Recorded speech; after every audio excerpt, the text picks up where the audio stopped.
Hello guys, this is Nial TV at for today's video, i-share ko lang sa inyo yung isang technique ng isang hacker sa ating account sa ating Kabal.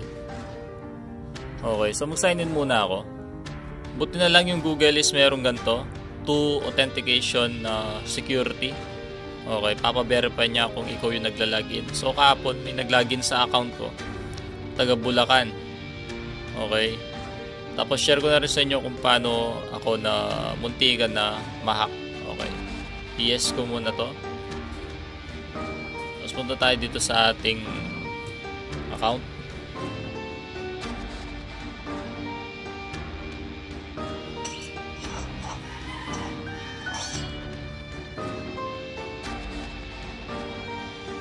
Okay, recently nagla-live din ako ng video dito sa aking YouTube channel. So ganito yan, may nabasa ako kasi dito sa chat dito, no, dito sa baba.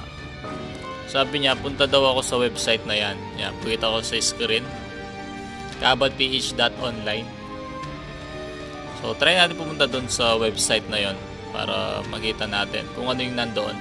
Tapos tandaan nyo rin to, select server tayo.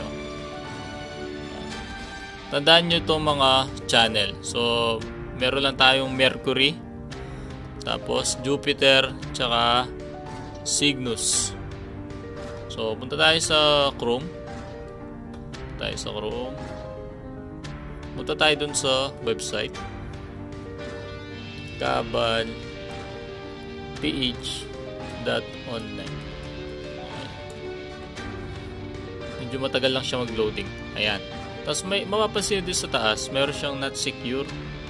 Ayan, sabi niya, your connection to this site is not secure. You should not enter any sensitive information on this site. For example, password or credit cards because it could be stolen by attackers. Okay, so yung website na to is delikado, dangerous, hindi siya legit.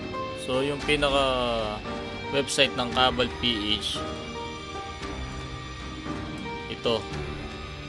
Okay, ito lang. Play Park Kabal PH. Ito lang. Wala nang iba. So, kapag may nagpaparedeem sa inyo ng mga yan, claim ng Pandora's Box, pinapaklaim sa inyo 450 cash voucher.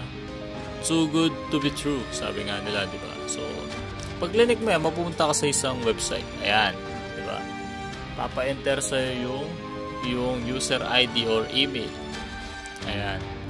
Halimbawa, naglagay ka dyan, ayan, nilagay mo yung information mo, password, sub-pin, ayan, favorite person, ayan, nilagay mo. Tapos server, makikita yung server, dalawa lang.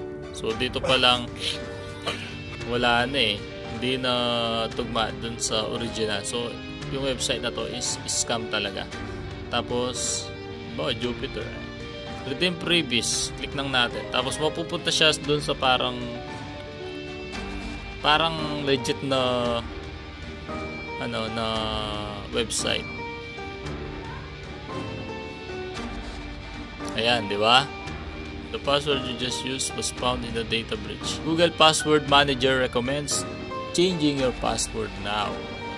So, delikado dito. Parang totoo yung website pero hindi naman siya totoo. Ayan. Ang galing nung gumawa, no? Ayan, no?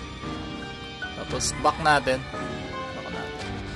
Tapos powered by Weebly. Ayan.